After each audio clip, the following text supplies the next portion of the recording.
Perfect. Well, good morning, everyone, and welcome to the 2026 Virginia Housing Trust Fund Homeless Reduction Grant How to Apply webinar. I have the pleasure of introducing the members of our Homeless and Special Needs Housing Unit. So first, we have the Homeless and Special Needs Housing Program Administrator team led by Will Kerner, our program manager. That team is comprised of program administrators Tamia Bright, Ray Obahero, Darlene Watson, and Desiree Williams.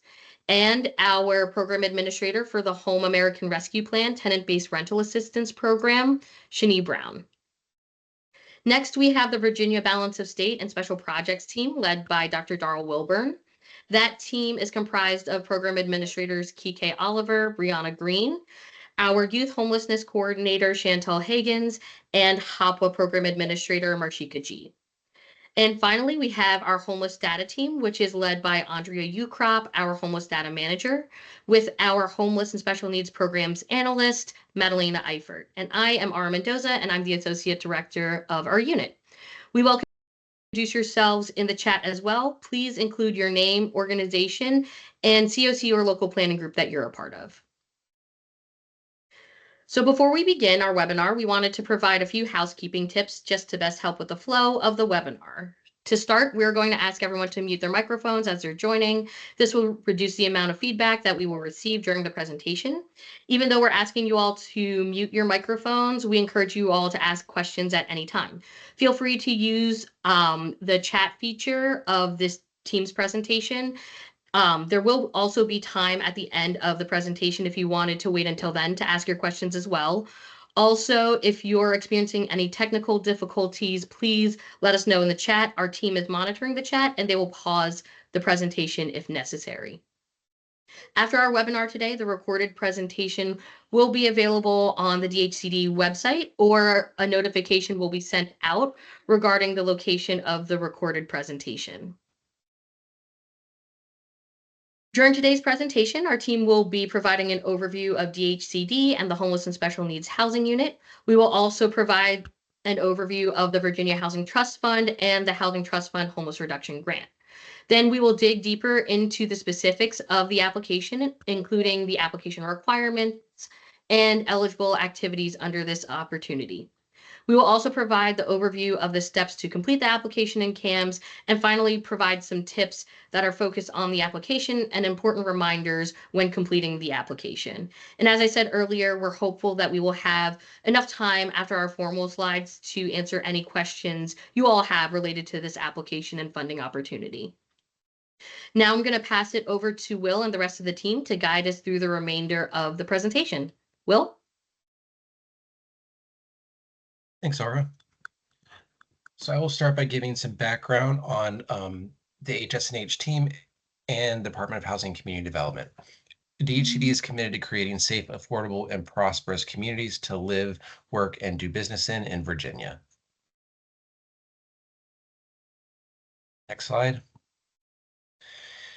The Homeless and Special Needs Housing Team administers a continuum of state and federally funded homeless services programs to address housing and stabilization services for individuals and families at risk of experiencing homelessness in the Commonwealth.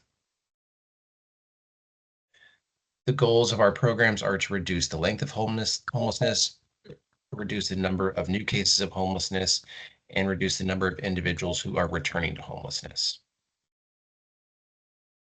And we do this through the administration of 4 programs. We have our Virginia Homeless Solutions Program, the Housing Opportunity for Persons with AIDS or HIV or HOPWA program, the Housing Trust Fund Homeless Reduction Grant Program, and the Home American Rescue Plan program.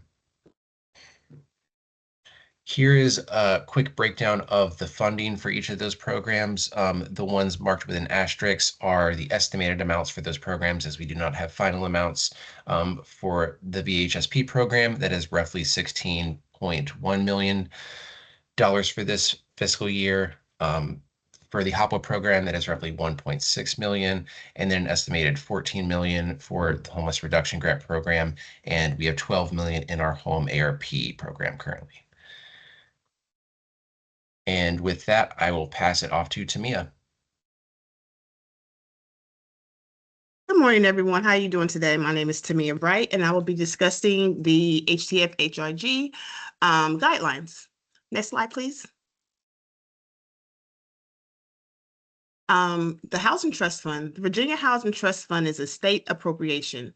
At least 80% of the Housing Trust Fund must be used for loans to reduce the cost of home ownership and rental housing. Up to 20% may be used to provide grants for targeted efforts to reduce homelessness. Priority consideration will be given to efforts to reduce the number of homeless youth and family.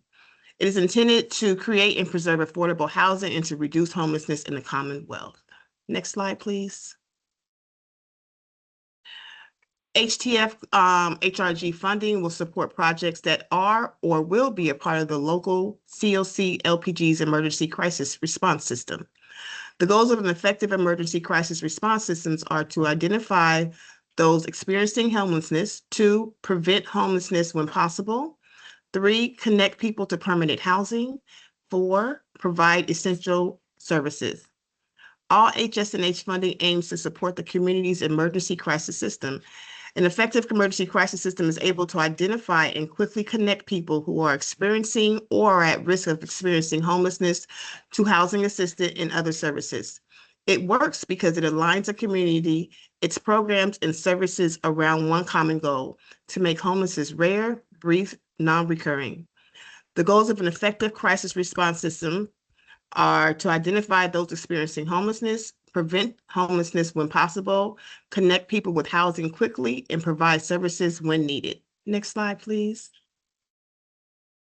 So some of the grantee requirements. The grantee requirements are financial audits, participation in the COC LPG, fair housing, grievance and termination policies, HMIS or comparable system, accounting standards, and conflict of interest, excuse me. Please note that the HS&H guidelines will contain a full list at the beginning of the separate from the HTF guidelines that start on page 5. Guidelines give more detail than we can go through during this presentation. So make sure y'all look at those guidelines. Next slide, please. So some more guarantee requirements. We make sure that you have a housing first plan, case management best practices plan, harm reduction, trauma-informed care, proof of diversion, equal access and prohibited inquiries, compliance with fair housing and civil rights laws, prohibition against involuntary family separation. Please note that HNS guidelines also contain a full list at the beginning, again, separate from the HTF guidelines that start on page 5, and it gives more detail. And with that, I'm going to pass it along to Ms. Desiree Williams. Thank you, Tamia, and good morning, everyone. Again, my name is Desiree, and I will be going over the application requirements. The Homeless Reduction Grant Pool deadline will close on September 12th at 11:59 p.m. All applications must be submitted through DHCD CAM's online application system. Applications will be evaluated as submitted, and we do want to suggest that you do use Google Chrome as a browser when completing the application. Next slide, please. All eligible applicants are those who are units of local government, nonprofit organizations, or limited liability companies. The preferable grantee is the individual organization that will have ongoing responsibility for the project. Next slide, please. Applicants must be registered in CAMS. Relationships between all partners involved in the project must be clearly articulated in the application. DHCD must be able to verify the project partner's capacity and roles when evaluating the application and project feasibility. And lastly, applicants cannot have any outstanding issues. DHCD may not enter into a contract with agencies that have outstanding audit findings, IRS findings, DHCD monitoring findings, or any other compliance issues. Next slide, please. The following are eligible activities under the Housing Trust Fund grant: rapid rehousing, permanent supportive housing, underserved populations innovation project, HMIS, and admin. And now I will pass it back to Tamia to provide more detail on these project types. So we're going to discuss rapid rehousing. Rapid rehousing is limited to literally homeless households. Those homeless households, those who lack the fixed, regular, and adequate nighttime residence, including those residing in a shelter or existing in an exiting an institution. With rapid rehousing, we need to know how many households will be served, how quickly they will move into stable housing, and put positive exits and permanent outcomes. Next slide, please. Eligible expenses types under the Housing Trust Fund. Rental assistance, rapid rehousing, excuse me. Rental assistance, rent arrears, housing stabilization financial assistance, housing stabilization case management, housing search and placement, housing stabilization services, and service location costs. Please note that housing stabilization and for DHC means like housing stabilization is meant to ensure clients are able to obtain or maintain their housing by connecting them to resources and through an intentional client-focused case management. Next slide, please. We also have permanent supportive housing. Permanent supportive housing, we're going to talk about PSH for chronic homelessness, is an evidence-based housing intervention that combines the following. 1, decent, safe, and affordable community-based housing. 2, non-time limited affordable housing assistance. 3, wraparound services, supportive services for individuals experiencing chronic homelessness. The definition for chronic homelessness is individuals and families who have been homeless and living or residing in a place not meant for human habitation, a safe haven, or in an emergency shelter continuously for at least 1 year or on at least 4 separate occasions in the last 3 years that total up 12 months, and have an adult head of household or a minor head of household if no adult is present, with a diagnosable substance use disorder, serious mental illness, developmental disability, post-traumatic stress disorder, cognitive impairments resulting from a brain injury, or chronic physical illness disability. Next slide, please. So eligible expenses types under PSH. The Housing Stabilization Services, which conducting initial assessments, housing counseling, facilitating access to mainstream services and community-based supports, monitoring and evaluating program participation progress, coordinating with and referrals to other providers, developing individualized housing and service plans, and rental assistance. Rental assistance is tenant-based or project-based rental assistance that may be used to enable individuals and families to obtain and remain in permanent supportive housing rental units. Funds must not be used for mortgage assistance. Under tenant-based rental assistance, project participants select any appropriate size unit within the COC or LPG's geographic area. If a client chooses to relocate outside the area or LPG geographic area, please contact your program administrator for additional technical assistance. So that is possible, but you need to work with us directly for additional assistance. Under project-based rental assistance, project participants reside in housing unit owned or leased by a grantee, and the rental assistance is dedicated to the unit. Grantees must determine the amount of rental assistance provided, such as shallow subsidies, payment of a portion of the rent, payment of 100% of the rent, or graduated declining subsidies based on the unique needs of the project participants. Grantees may require a project participant to share in the cost of the rent. Grantees must not request reimbursement for any portion of the rent paid by the project participant under HTF-HRG. Next slide, please.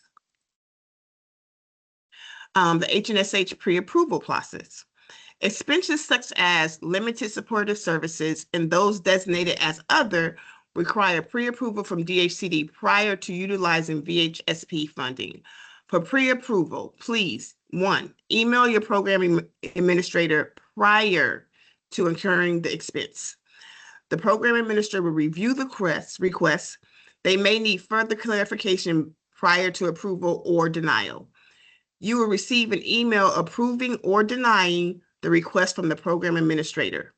Upon approval, you may move forward with the activity or expense. Include information that was a pre-approval in the notes section of your CAMS remittance submission. And that's very important because a lot of times people forget to put that in the remittance. Make sure that you put the notes so that as we're approving it, we see that this was pre-approved. Please note, pre-approvals for HNSH funds are granted for the current grant period. Approvals do not automatically roll over to the next fiscal year if projects are renewed. Requests will be reviewed and approved by SNH leadership. Pre-approval will need to be obtained should the project be funded again. And I will pass it on now to Darlene to discuss UPIP projects. Thanks, Tamia. So we are going to discuss underserved populations innovation projects. We are defining underserved populations as a group of individuals characterized by a lack of resources targeted towards providing culturally appropriate and trauma-informed services for a vulnerable population. Please note that projects serving groups based on race, color, religion, or religious beliefs will not be permitted for the use of HTF-HRG funding. Also, as a quick reminder, the intent for all UPIP projects and all HS&H grants is for the project in obtaining or retaining housing, including planning-only projects. Next slide, please. The Underserved Populations Innovation Project has 5 main components, which are innovative planning, homeless underserved populations outreach engagement, housing solutions, and HMIS. Please note that all projects must include the project planning component. Next slide, please.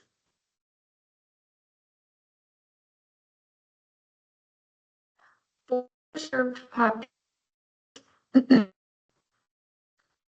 must meet either of literal or the education's definition of homelessness. Both definitions are included in the guidance for your review. Please do review those. Examples of populations, but are not limited to persons of age or older, accompanied aged 8 or 4, persons identifying LGBT plus, disabilities, or cognitive or substance disorder, persons living in rural areas. Please see the Virginia Statistical and Counties Map to determine if your area wish to serve the definition of rural, which is any housing category not in an urban area indicated by the Census Bureau. Please not fund projects, services from groups as stated, groups based on race, color, national, or religious ideologies. Also, to ensure that proposed projects must meet at least one of the 12 components of the program listed on page 59 of the SNH guidelines. If you have questions as to whether you want to fall under the UPIP cap, please Ray Williams. Next slide, please. And each underserved innovation project must include a project planning component. These may be used to develop and/or new models of that meet the needs of underserved populations experiencing homelessness. All projects must be designed with the unique needs of the target population in their community. This should include populations in the plantation of the costs in coordination activities, project planning activities, consulting fees, project evaluation, training related to the project, and compensate individuals with experience. All projects must provide opportunity for involvement by the underserved population. Members of the underserved population, including informally homeless, must include development, implementation, evaluation of the innovative project plan, and any input must be implemented to the extent that is appropriate for the project and feasible within statutory and regulatory guidelines. Next slide, please.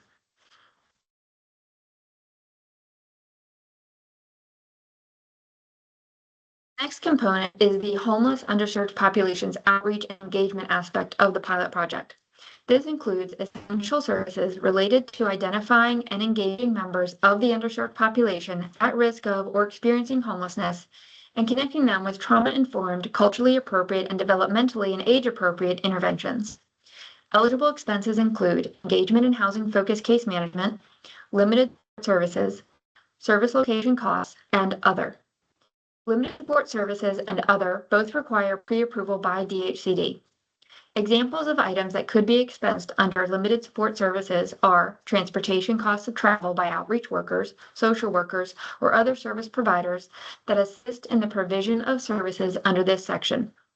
We also included an other line item as we know that there may be other activities that would be beneficial to the target population that we have not captured with the list of eligible activities.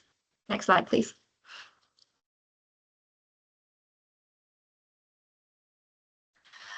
The next component is housing solutions. Members of the underserved population experiencing homelessness should be connected to appropriate and choice-driven service options and swiftly moved into time-limited, if we're utilizing host homes only, or permanent or non-time-limited housing options. All services and housing options should be individualized and tailored to the needs of each individual or household, trauma-informed, culturally and linguistically appropriate, and developmentally and age-appropriate. Eligible expenses include host homes, rapid rehousing, which includes shared housing, innovative permanent housing solutions, and housing-focused case management. Funds may be used to provide tenant-based rental assistance. Innovative permanent housing solutions are any permanent housing solution that does not fall within the definitions of host homes or rapid rehousing. This includes shared housing. Examples of innovative permanent housing solutions are the use of residential care homes for older adults and mass leasing units. We created so that you could truly housing solutions work for your population. We intend to follow up with grantees who use this line item to find out what solutions you've come up with, so that if possible, we can share this information with other grantees so that they may replicate if appropriate. Please note, innovative housing solutions must still meet all the requirements of rapid housing, such as the client must have a lease and the unit must meet both fair market rent and rent reasonable as appropriate. Regardless of which of the three housing solutions is utilized, clients must receive housing-focused case management at least once per month. Rapid rehousing funds can be used for housing-focused case management alone. Standalone case management or other services may also be provided to support project participants who receive rental assistance through non-HTF-HRG funds, as long as the individual or household is eligible for HTF-HRG assistance at the time of the intake evaluation. That concludes the underserved population project category, and now I will pass it to Laura to discuss reporting requirements and objectives. Hello again, everyone, and I just wanted to make a note that I know that there were some technical difficulties through the slides for UPIP, so we'll repeat the information from the slides that I feel like folks were kind of getting the cutting in and out. So we'll go back to those slides at the end of our presentation. So we like to include some information about the reporting requirements and objectives so applicants are aware of what will be expected of them during their project's implementation should they be selected for funding. So at the end of the grant year, all projects will be required to submit an end-of-year report in CAMS. Projects will be evaluated based on the following outcomes: the project's ability to reduce a client's length of time experiencing homelessness, how the project supports a client's ability to obtain permanent housing, and how the project supports clients in their ability to remain stably housed. All reporting can be completed by using the numbers that are available in the HMIS HUD COC APR. And if you have any questions about the reporting requirements, please contact Madalena Eifert, and her contact information is on this slide.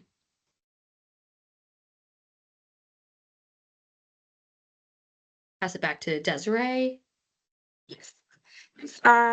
Okay, so in this section, I'll be covering how to complete the application and provide some helpful application tips.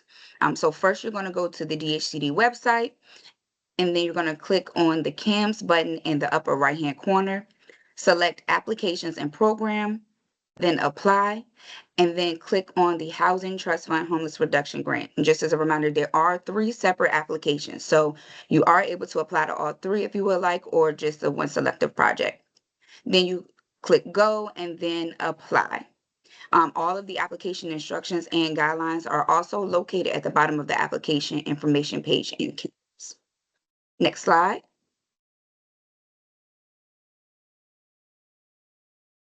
Right, just as a reminder, please make sure you are registered in CAMS before an application is started. Save all of your work frequently.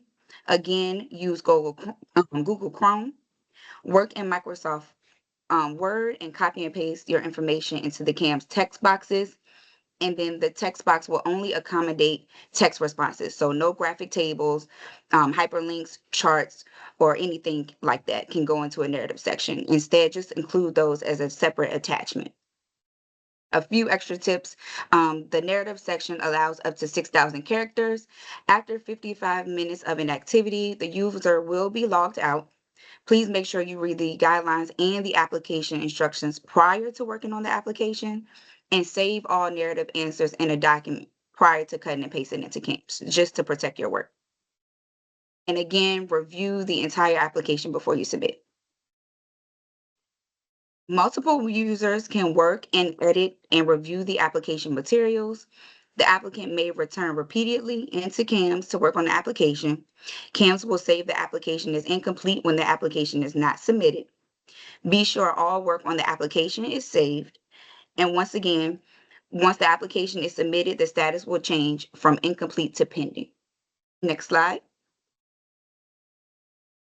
Right, require attachments, certifications and assurances.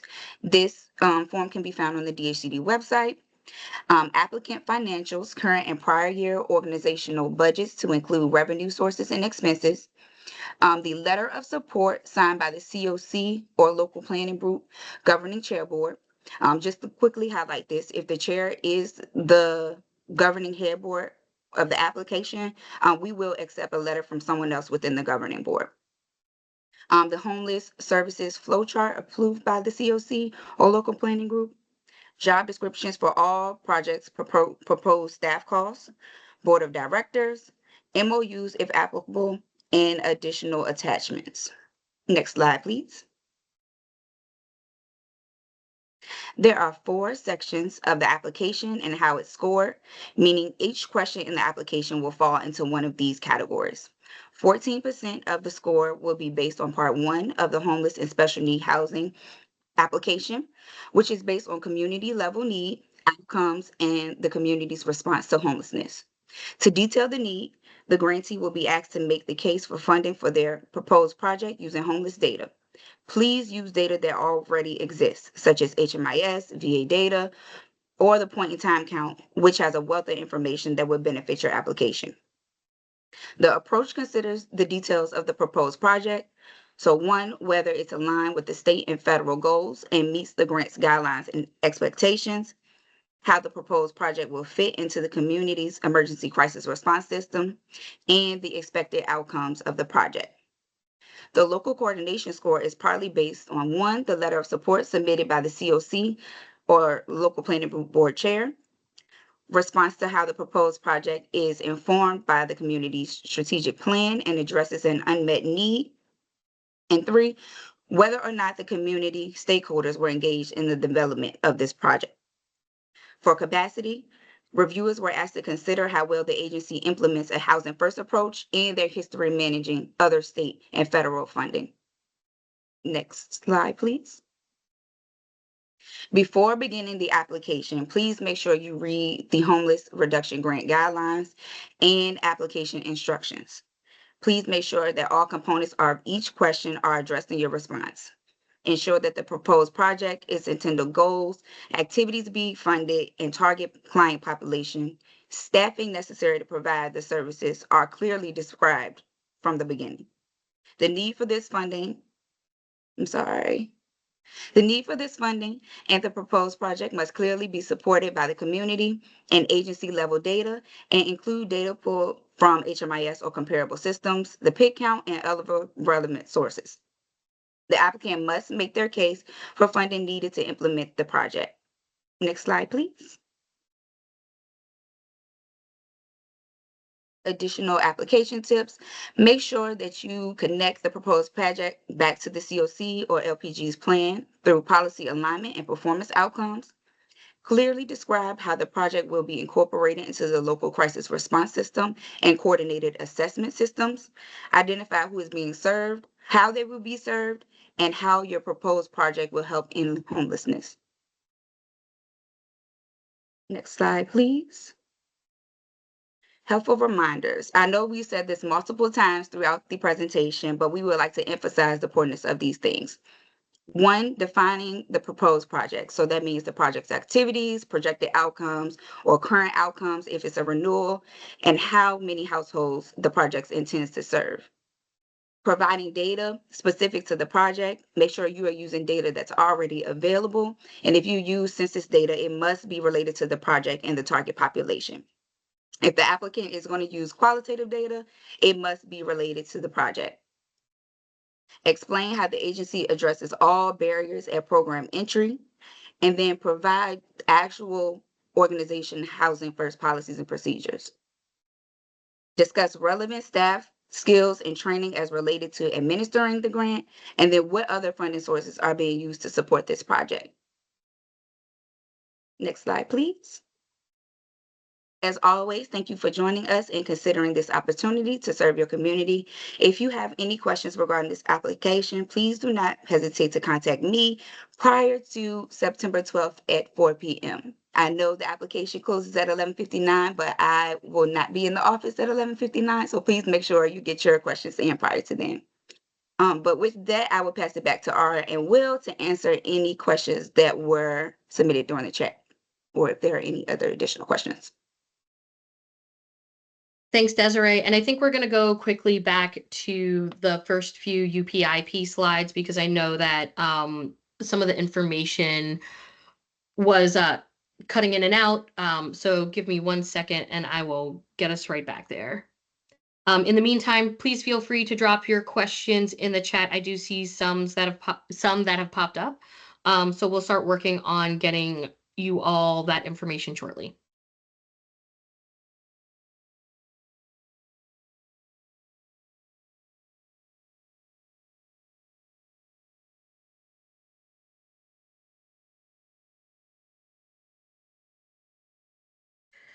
Okay, so for the underserved populations innovation projects, basically, for folks who are coming back to apply to us, this is not new information, but basically this project type has 5 main components, which are the innovative project planning component, homeless, underserved populations, outreach and engagement component, our housing solutions component, and then HMIS to support the databases that are collecting the information for the targeted population. All projects must include a project planning component if you are planning to apply for a project that is under this type. For the Underserved Populations Innovations Project, participants must meet either HUD's definition of literal homelessness or the DOE definition of homelessness. So both definitions are included in the guidelines.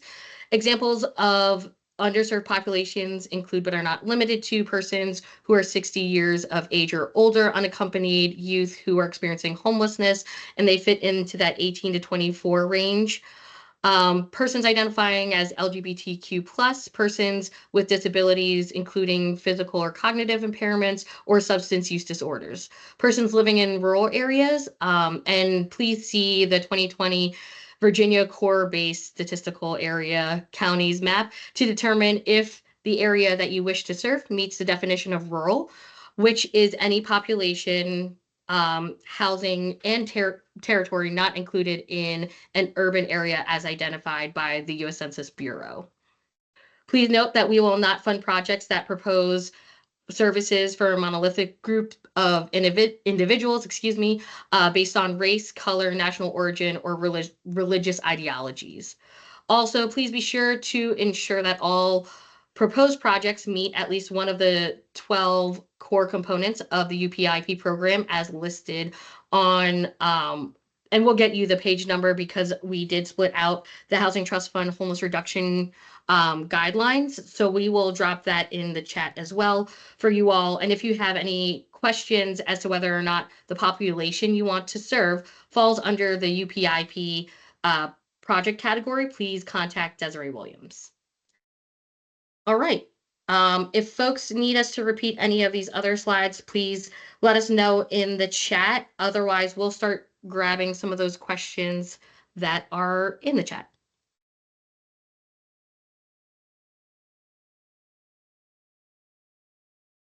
I'll start answering some of the questions that came up in the chat, kind of in the order in which they came in. The first one was, let me see. Mention need is 14% of scoring. What are the percentages for approach, local coordination, and capacity? The percentage scoring for need is actually 15%. Local coordination is 10%, approach is 45%, and capacity is 15%.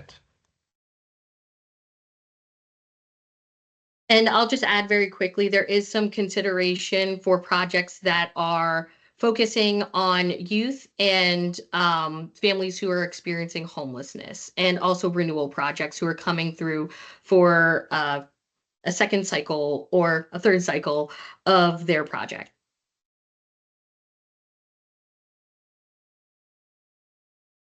And another percentage of that score is made up from some of the community level data that is captured in your HS&H application that's submitted by your community. I can take Megan's question. Hi, Megan.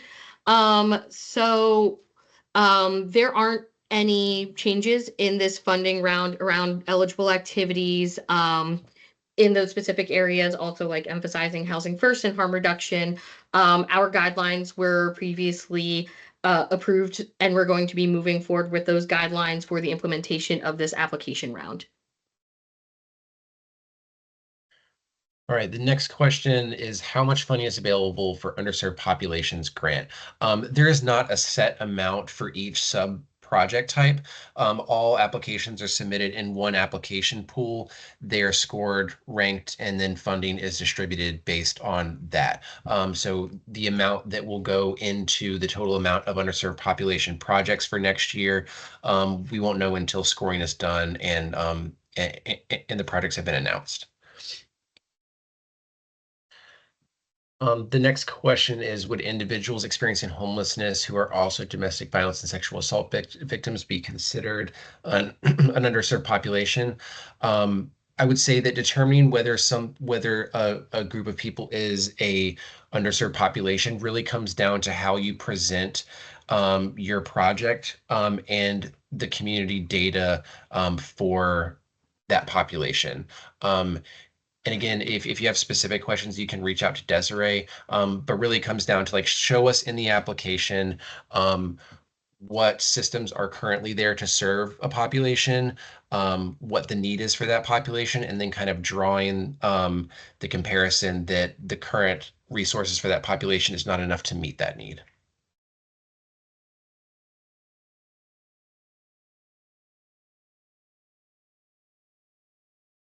And the last question that I saw come through was, will all questions and answered be emailed to the group or posted online? The questions and answers will be a part of the recording that will be uploaded to our website. I'm not sure of a way for us to get a transcription out, but we can look into what getting a transcription out to everyone who's attended would look like. But at the very least, you'll have access to the recording.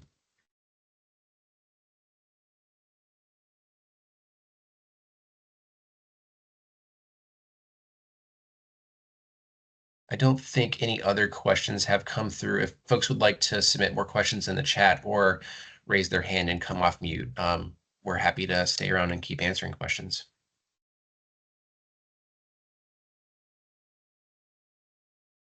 One quick question. You did say that we'll be able to access it on the website, but will the slide deck be emailed out? Yes. We can send out a copy of the slide deck after the presentation. Thanks.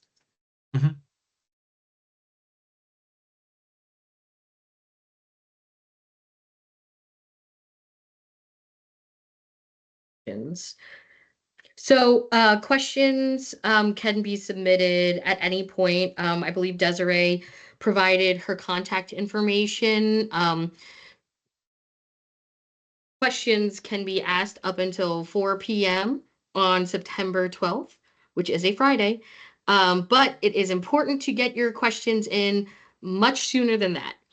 If you want to complete the application, understanding our expectations, we want y'all to have that information sooner rather than later. So please don't hesitate to answer or to submit any questions that you have to our team prior to that September 12th date. And after September 12th at 4 p.m., please do not expect a response to your question.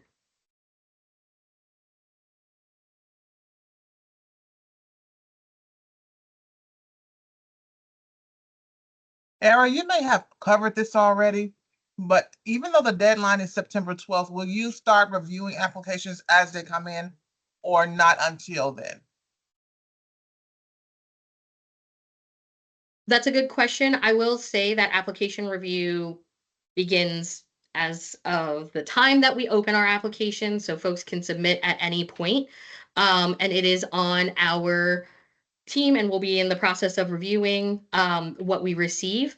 But I will say, again, submission sooner rather than later. You never know what's going to happen with the CAM system. Just for folks who are grant writers, you always just want to give yourself a buffer between that submission time for applications and just a breather before you begin like the rest of your work. So I will say, please submit when you're ready to submit. Don't wait until September 12th if you're ready on September 1st. Does that make sense? That does. Thanks so much.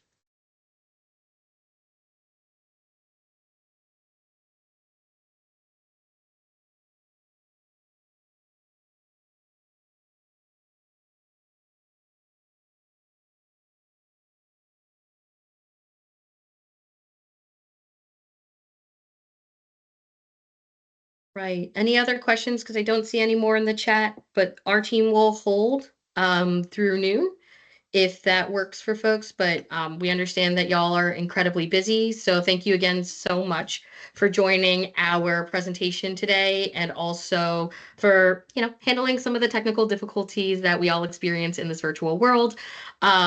Please, again, if there's any takeaways, communicate with our team early about any questions that you may have regarding the application, and do not miss that September 12th deadline, 11:59, September 12th. Please submit your applications should you choose to submit a project for our team's review.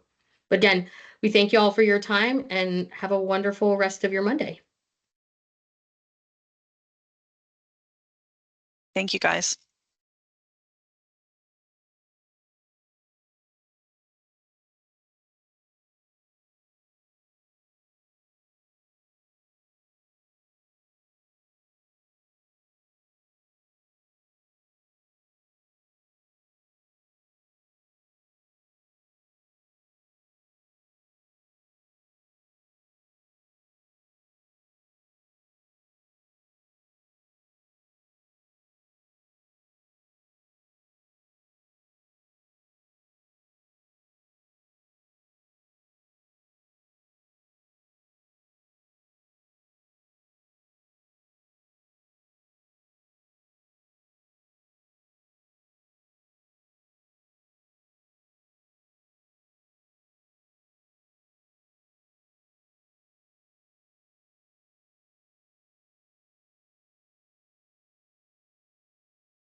All right. Well, that's most folks, and it is 11:45.